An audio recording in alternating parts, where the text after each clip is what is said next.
Welcome to A Year of War and Peace. I'm your host, Brian E. Denton. A Year of War and Peace is a daily, year-long, chapter-by-chapter reading of and meditation on Leo Tolstoy's epic novel, War and Peace. In these videos and podcasts, you'll be treated to a free reading of one chapter per day of the novel, plus a reflective essay I've written individually tailored to that day's chapter. These readings are offered for free, though if you'd like to support me, you can do so in one of three ways. First, you could purchase my ebook, A Year of War and Peace. It features the entire novel, plus all of my reflective essays, and it's only $2.99 on Amazon.com. You could also become a patron at patreon.com/Brian E. Denton. If you sign up there, you'll receive a sonnet once a month, plus a link to an ebook of my collected sonnets. Finally, if you like, you can make a one-time donation to my PayPal account. The email there is brianedenton@gmail.com. You can also use that email to contact me. I'd be happy to hear from you. Your support is greatly appreciated. Today's reading and reflection is on chapter 142. Chapter 142. After Prince Andrew's engagement to Natasha, Pierre, without any apparent cause, suddenly felt it impossible to go on living as before. Firmly convinced as he was of the truths revealed to him by his benefactor, and happy as he had been in perfecting his inner man, to which he had devoted himself with such ardor, all the zest of such a life vanished after the engagement of Andrew and Natasha and the death of Joseph Alexeyevich, the news of which reached him almost at the same time. Only the skeleton of life remained. His house, a brilliant wife who now enjoyed the favors of a very important personage, acquaintance with all of Petersburg, and his court service with its dull formalities. All this life suddenly seemed to Pierre unexpectedly loathsome. He ceased keeping a diary, avoided the company of the brothers, began going to the club again, drank a great deal, and came once more in touch with the bachelor sets, leading such a life that the Countess Helene thought it necessary to speak severely to him about it. Pierre felt that she was right, and to avoid compromising her, went away to Moscow. In Moscow, as soon as he entered his huge house, in which the faded and fading princesses still lived, with its enormous retinue, as soon as, driving through the town, he saw the Iberian shrine with innumerable tapers burning before the golden covers of the icons, the Kremlin square, with its snow undisturbed by vehicles, the sleigh drivers and hovels of the Svets Varok, those old Muscovites who desired nothing, hurried nowhere, and were ending their days leisurely. When he saw those old Moscow ladies, the Moscow balls, and the English club, he felt himself at home in a quiet haven. In Moscow, he felt at peace, at home, warm and dirty as in an old dressing gown. Moscow society, from the old women down to the children, received Pierre like a long-expected guest, whose place was always ready waiting for him. For Moscow society, Pierre was the nicest, kindest, most intellectual, merriest, and most magnanimous of cranks, a heedless, genial nobleman of the old Russian type. His purse was always empty, because it was open to everyone. Benefit performances, poor pictures, statues, benevolent societies, gypsy choirs, schools, subscription dinners, sprees, Freemasons, churches, and books. No one and nothing met with a refusal from him.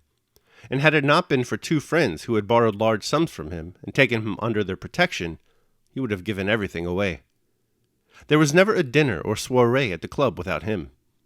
As soon as he sank in his place on the sofa after 2 bottles of Margaux, he was surrounded, and talking, disputing, and joking began. When there were quarrels, his kindly smile and well-timed jests reconciled the antagonists. The Masonic dinners were dull and dreary when he was not there. When after a bachelor supper he rose with his amiable and kindly smile, yielding to the entreaties of the festive company to drive off somewhere with them, shouts of delight and triumph rose among the young men. At balls, he danced if a partner was needed. Young ladies, married and unmarried, liked him, because without making love to any of them, he was equally amiable to all. Pierre was one of those retired gentlemen in waiting, of whom there were hundreds of good-humoredly ending their days in Moscow. How horrified he would have been 7 years before, when he first arrived from abroad, had he been told that there was no need for him to seek or plan anything, that his rut had long been shaped, eternally predetermined, and that, wriggle as he might, he would be what all of his position were. He would not have believed it. Had he not at one time longed with all his heart to establish a republic in Russia? Then himself to be Napoleon, then to be a philosopher, and then a strategist and the conqueror of Napoleon? Had he not seen the possibility of, and passionately desired, the regeneration of the sinful human race, and his own progress to the highest degree of perfection? Had he not established schools and hospitals and liberated his serfs? But instead of all that, here he was, the wealthy husband of an unfaithful wife, a retired gentleman in waiting, fond of eating and drinking, and as he unbuttoned his waistcoat, of abusing the government a bit, a member of the Moscow English Club, and a universal favorite in Moscow society. For a long time he could not reconcile himself to the idea that he was one of those same retired Moscow gentlemen in waiting he had so despised 7 years before. Sometimes he consoled himself with the thought that he was only living this life temporarily, but then he was shocked by the thought of how many, like himself, had entered that life and that club temporarily, with all their teeth and hair, and had only left it when not a single tooth or hair remained. In moments of pride, when he thought of his position, it seemed to him that he was quite different and distinct from these other retired gentlemen in waiting who he had formerly despised. They were empty, stupid, contented fellows, satisfied with their position, while I am discontented and want to do something for mankind. But perhaps all these comrades of mine struggled just like me and sought something new, a path in life of their own, and like me, were brought by force of circumstances, society, and race, by that elemental force against which man is powerless, to the condition that I am in, said he to himself in moments of humility. And after living some time in Moscow, he no longer despised, but began to grow fond of, to respect, and to pity his comrades in destiny as he pitied himself. Pierre no longer suffered moments of despair, hypochondria, and disgust with life. But the malady that had formerly found expression in such acute attacks was driven inwards and never left him for a moment. What for? Why? What is going on in the world? He would ask himself in perplexity several times a day, involuntarily beginning to reflect anew on the meaning of the phenomena of life. But knowing by experience that there was no answers to these questions, he made haste to turn away from them, and took up a book, or hurried off to the club to exchange the gossip of the town. Helene, who has never cared for anything but her own body, is one of the stupidest women in the world, thought Pierre, and she is regarded by people as the acme of intelligence and refinement, and they pay homage to her. Napoleon Bonaparte was despised by all as long as he was great, but now that he has become a wretched comedian, the Emperor Francis wants to offer him his daughter in an illegal marriage. The Spaniards, through the Catholic clergy, offer praise to God for their victory over the French on the 14th of June, and the French, also through the Catholic clergy, offer praise because on the same 14th of June they defeated the Spaniards. My brother Masons swear by the blood that they are ready to sacrifice everything for their neighbors, but they do not give a ruble each to the collections for the poor, and they intrigue. The Astraria lodge against the mana seekers, and they fuss about an authentic Scotch carpet and a charter that nobody needs, and the meaning of which the very men who wrote it down does not understand. We all profess the Christian law of forgiveness of injuries and love of our neighbors, the law in honor of which we have built in Moscow 40 times 40 churches, but yesterday a deserter was knotted to death, and a minister of the same law of love and forgiveness, a priest, gave the soldier a cross to kiss before his execution. So thought Pierre, and the whole of his general deception, which everyone accepts, accustomed as he was to it, astonished him each time as if it were something new. I understand the deception and confusion, he thought, but how am I to tell them all what I have seen? I have tried, and have always found that they too, in the depths of their souls, understand it as I do, and only try not to see it. So it appears that it must be so. But what is to become of me? Thought he. He had the unfortunate capacity many men, especially Russians, have of seeing and believing in the possibility of goodness and truth, but of seeing the evil and falsehood of life too clearly to be able to take a serious part in it. Every sphere of work was connected, in his eyes, with evil and deception. Whatever he tried to be, whatever he engaged in, the evil and falsehood of it repulsed him and blocked every path of activity. Yet he had to live and to find occupation. It was too dreadful to be under the burden of these insoluble problems, so he abandoned himself to any distraction in order to forget them. He frequented every kind of society, drank too much, bought pictures, engaged in building, and above all, he read. He read and read everything that came to hand. On coming home, while his valets were still taking off his things, he picked up a book and began to read. From reading, he passed to sleeping. From sleeping to gossip in drawing rooms of the club. From gossip to carousals and women. From carousals back to gossip, reading, and wine. Drinking became more and more of a physical and also a moral necessity. Though the doctors warned him that his corpulence with wine was dangerous for him, he drank a great deal anyway.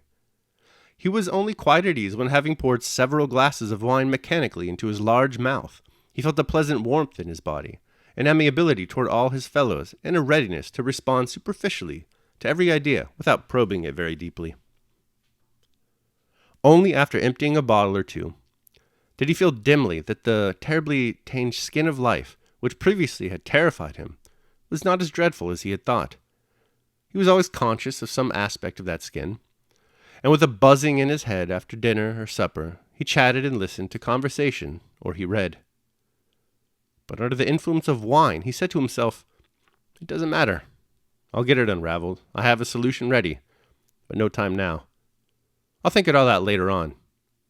But the later on never came. In the morning, on an empty stomach, all the old questions appeared as insoluble and terrible as ever, and Pierre hastily picked up a book, and if anyone came to see him, he was glad. Sometimes he remembered how he had heard that soldiers in war, when entrenched under the enemy's fire, if they have nothing to do, try hard to find some occupation that more easily to bear the danger. To Pierre, all men seemed like those soldiers, seeking refuge from life, some in ambition, some in cards, some in framing laws, some in women, some in toys, some in horses, some in politics, some in sport, some in wine, and some in governmental affairs. Nothing is trivial, and nothing is important. It's all the same, only to save oneself from it as best as one can, thought Pierre. Only not to see it, that dreadful it. All right, so that concludes my reading of chapter 142. I hope you liked it. I'll now proceed to my reflection on the same. A Year of War and Peace, Day 142. Pierre's Errors. Pierre has lost his practice. After suffering through Prince Andrew and Natasha's engagement, he is secretly in love with Natasha, and then his mentor's death, Pierre finds himself in a great funk. Like all funky heroes, he just wants to get out, get drunk, and have a good time. It doesn't help. Life, it seems, is still unbearably loathsome even when you're wasted.